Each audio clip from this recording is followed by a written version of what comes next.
3-4 مہینے بعد ڈالنے اس کا فلیک آئے گا سر. چلیں اس کو ذرا پھر ان کو آن بورڈ لے کے. اس کی بیوی کا ویسے بھی سرجری ہوئی ہے تو میں کوئی تھوڑا سا ریسٹ کر کے دوں. ایک کام سر کل مجھے مریم صاحبہ نے واٹس ایپ کیا تھا, ہمارا تھوڑا سا چیٹ ہوا تھا, وہ بالکل نہیں کرنے کا سر, بہت فلیک آئے گا. کیا یہ جو ان کے داماد ہے نا سر راہیل, یہ کوئی وہ مجھے دیا کیا کیس دیا, آپ اس کو دیکھ لیں ڈاکٹر صاحب. میری بات سنیں نا, اس کا طریقہ ہے نا, مجھے رات بات کی تھی. He's her son-in-law and very dear to her and rightly so. کر کے لاجیکلی آپ بیٹھ کے ان کو مل کے یا یہ ملنے کہ جی یہ ایشوز ہیں. یہ میرے خیال سے 2 کام ہونے بتایا سر. ایک ان کا گریڈ اسٹیشن آدھا آ گیا ہوا انڈیا سے پلانٹ, وہی ہے نا, ایسا ہی ہے سر. ہاں نہیں تو باقی آدھا رہ گیا ہوا ہے. سر ایشو یہ ہے کہ وہ پہلے جائے گا ECC میں, پھر آئے گا کیبنٹ میں.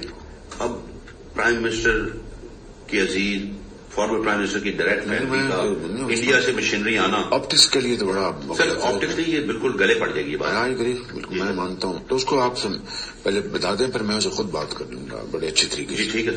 وہ دوسرا جو کام ہے نا سر ان کا میپکو والا, جو گریڈ اسٹیشن کی انہوں نے اتحاد پارک بنایا رہی خان میں, وہ ہم کرا رہے ہیں. اچھا 2 کام انہوں نے بتائے تھے. پہلا تو میں نے کہا یہ میں بھی لگ جاتا ہوں. اتحاد پارک کیا ہے؟ کوئی باہر ہاؤسنگ سوسائٹی بنا رہے ہوں گے, تو ہاؤسنگ سوسائٹی پہ اپنا گریڈ اسٹیشن بنانا پڑتا ہے. وہ ایک نیشنل وے میں ہو جائے بس. وہ تو ہو جائے گا, وہ تو روز لوگ کراتے ہیں, کوئی ایشو نہیں.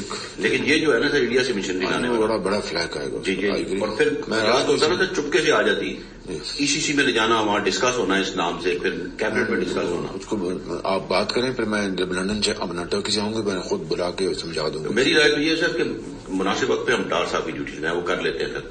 وہ بڑے میاں صاحب سے گاڑی بھی انہوں نے ریویو کرا لی تھی, وہ پھر نہیں گئی سر. ٹھیک ہے, پھر اس طرح کر لیں. جی سر, اس طرح کر لیں. ٹھیک.